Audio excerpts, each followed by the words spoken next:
بنگلہ دیش میں مندروں کے بعد پنڈتوں کی شامت آ گئی۔ قطر، کویت، بحرین اور سعودی عرب میں کریک ڈاؤن کے بعد بنگلہ دیش میں بھی گستاخوں کے خلاف ایکشن۔ امت مسلمہ کا غصہ آپے سے باہر ہو گیا۔ قرآن کریم کی بے حرمتی کرنے والوں کی سزا صرف موت ہوگی۔ بنگلہ دیش کے مسلمانوں نے پورا ملک بند کرنے کا اعلان کر دیا۔ بھارت نے آنے والے مودی کو ایجنڈا بری طرح فلاپ کر دیا۔ تمام اسلامی ممالک کا حسینہ واجد کو گستاخ پنڈت پکڑنے کا الٹیمیٹم، ورنہ حالات مزید کشیدہ ہوں گے۔ 200 پنڈت نشانے پر۔ بنگلہ دیش کے سب سے بڑا مندر جلانے کے بعد ایک اور بڑا کریک ڈاؤن شروع کر دیا گیا۔ حالات فوج کے کنٹرول سے باہر ہو گئے۔ حسینہ واجد نے مودی کو کال کر دی۔ آئندہ بنگلہ دیش میں کیا ہونے والا ہے، بڑی خبر سامنے آ گئی۔ ہندو انتہا پسندوں کی صفوں میں کھلبلی مچ گئی۔ عالم اسلام کا صبر جواب دے گیا۔ ویڈیو میں تفصیل سے آگے چل کر یہ بھی بتائیں گے کہ دراصل یہ معاملہ شروع کہاں سے ہوا اور اس کا انجام کیا ہو سکتا ہے۔ دوستو، بنگلہ دیش کے حالات قابو سے باہر ہوتے جا رہے ہیں اور قرآن کریم کی بے حرمتی کے واقعے کے بعد مسلمانوں نے گستاخوں کے خلاف آپریشن شروع کر دیا ہے۔ تمام صوبوں میں اس وقت ایمرجنسی نافذ کر دی گئی ہے اور کنٹرول فوج کو دینے کی تیاری کی جا رہی ہے۔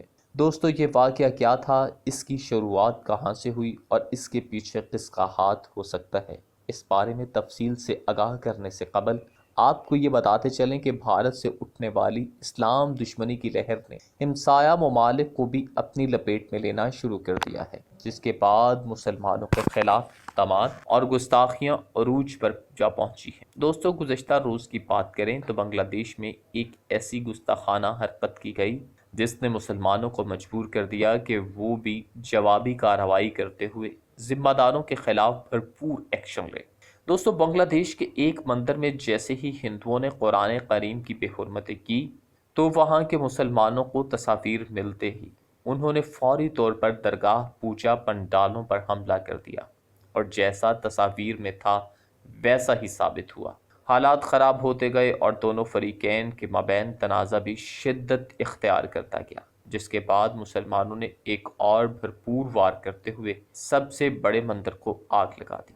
دوستو، اس کے بعد باری آئی پنڈتوں کی، لیکن اس کی تفصیل میں جانے سے قبل اس واقعے کی مختصر سی معلومات آپ کو دیتے چلتے ہیں۔ دوستو، بنگلہ دیش میں بھی ہندوؤں نے بھارت کے نقش قدم پر چلتے ہوئے قرآن کریم کی بے حرمتی کر دی، جس نے جلدی پر تیل کا کام کرتے ہوئے مسلمانوں کو آپے سے باہر کر دیا۔ دوستو، پہلے بھارت ہی کافی نہیں تھا کہ اب ایک اور ملک میں اسلام دشمنی عروج پکڑنے لگی اور یہ کام بھارتی ایجنڈے کے تحت کیا جا رہا ہے۔ گزشتہ روز بنگلہ دیش میں درگاہ پوجا پنڈالوں پر حملے کی خبریں سامنے آئیں اور اس تنازع میں اب تک 3 افراد کی موت کی خبر بھی موصول ہوئی ہے، جبکہ 22 اضلاع میں فوج بلانے کی نوبت آئی۔ دوستو، اب بنگلہ دیش میں ایک اور واقعہ سامنے آیا جس میں ہندوؤں اور مسلمانوں کے مابین اس مسئلے پر شدت سامنے آتے ہی بنگلہ دیش کے 200 کے قریب پنڈتوں کو بھی خوب پیٹا، جس کی ویڈیو فوٹیج بھی جاری کی گئی۔ دوستو، حال ہی میں اس واقعے سے قبل کومیلا کے مقام پر ایک پوجا پنڈال میں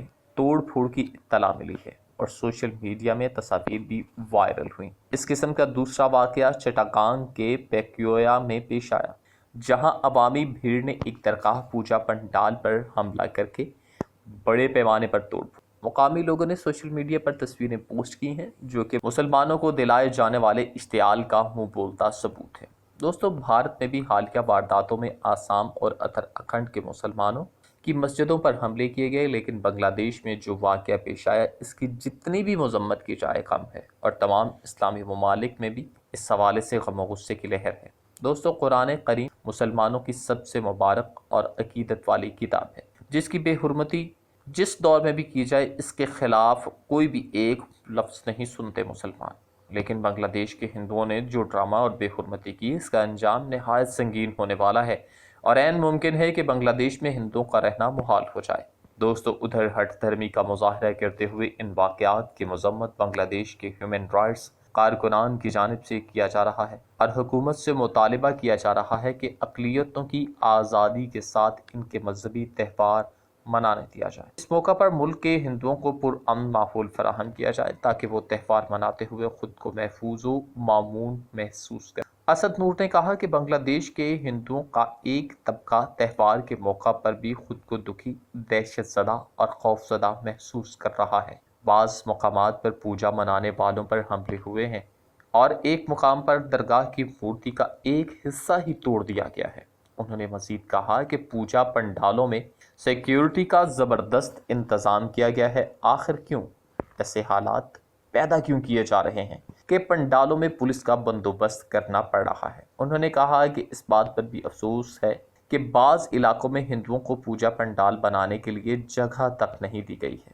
دوستو، ذرائع کے مطابق چاند پور ضلع میں ایک حقوق انسانی کارکن مانک ساہا پر حملہ کیا گیا، جس میں ان کی موت واقع ہو گئی۔ چٹاگانگ میں ہی دوسرا واقعہ بھی پیش آیا، جہاں درگاہ کی مورتی لے جانے والوں پر حملہ ہوا اور مقامی پھل فروشوں نے مورتی کا ایک ہاتھ توڑ ڈالا۔ اسی دوران ایک ہندو مندر پر حملے کی خبر بھی ہے اور اس کا سبب بھی وہی ہے جس وجہ سے پہلے حملے کیے گئے۔ دوستو، بنگلہ دیش اسٹوڈنٹس لیگ نے ایک پریس ریلیز جاری کی ہے، جس میں ان رہنماؤں اور کارکنان سے کہا گیا کہ وہ پنڈالوں میں رہیں۔ بنگلہ دیش کی مذہبی وزارت نے بھی اس حوالے سے ایک بیان جاری کرتے ہوئے کہا کہ وزارت نے سب سے امن اور ہم آہنگی برقرار رکھنے کی اپیل کی ہے۔ ادھر ایک ٹویٹ میں ہندو یونٹی کونسل نے کہا کہ ہم ایک ٹویٹ میں نہیں بتا سکتے کہ گزشتہ 24 گھنٹوں میں کیا ہوا۔ بنگلہ دیش کے ہندوؤں نے کچھ لوگوں کا اصل چہرہ دیکھا۔ ہم نہیں جانتے کہ مستقبل میں اب کیا ہوگا، لیکن بنگلہ دیش کے ہندو 2021 کی درگاہ پوجا کو کبھی نہیں بھولیں گے۔ اس سے قبل بدھ کو کونسل نے ٹویٹ کیا تھا کہ قرآن کی توہین کی افواہیں پھیل رہی ہیں، اس کی وجہ سے نانوا ڈھیگی پار کے مندر پر حملہ ہوا ہے۔ اس کے بعد ایک بیان جاری کیا گیا، اس میں کہا گیا کہ ہم تمام مسلمان بھائیوں سے کہنا چاہتے ہیں کہ وہ افواہوں پر یقین نہ کریں۔ ہم قرآن کا احترام کرتے ہیں، کوئی ہنگامہ آرائی کا منصوبہ بنا رہا ہے۔ قرآن اور درگاہ پوجا کے درمیان کوئی تعلق نہیں، منصفانہ تحقیقات ہونی چاہیے اور وہ انشاءاللہ ہوں گی۔ براہ کرم کسی ہندو یا مندر پر حملہ بھی نہ کریں۔ دوستو، ہزاروں بھارتی فوجی ہمالیہ کی یکبستہ خطے میں مسلسل دوسری سردیوں میں بھی تعینات رہیں گے۔ بھارتی فوج کو چین اور پاکستان کے ساتھ اپنی دو متنازع سرحدوں کی نگرانی کا چیلنج ایسے وقت میں درپیش ہے جب بھارت افغانستان میں طالبان کے آنے کو اپنی سلامتی کے خطرات کے طور پر دیکھ رہا ہے۔ بھارت اور چین کی فوجوں کے درمیان گزشتہ سال لداخ کے مقام پر ہونے والی جھڑپ کے بعد دونوں ممالک کے عسکری کمانڈرز 1 درجن مذاکرات بھی کر چکے ہیں، مگر ابھی تک ان مذاکرات سے کوئی بھی نتیجہ خیز بات سامنے نہیں آئی۔ ایسی مزید ویڈیوز دیکھنے کے لیے ہمارے چینل کو سبسکرائب کر لیں۔ شکریہ۔ دوستو، ہزاروں بھارتی فوجی ہمالیہ کی یکبستہ خطے میں مسلسل دوسری سردیوں میں بھی تعینات رہیں گے۔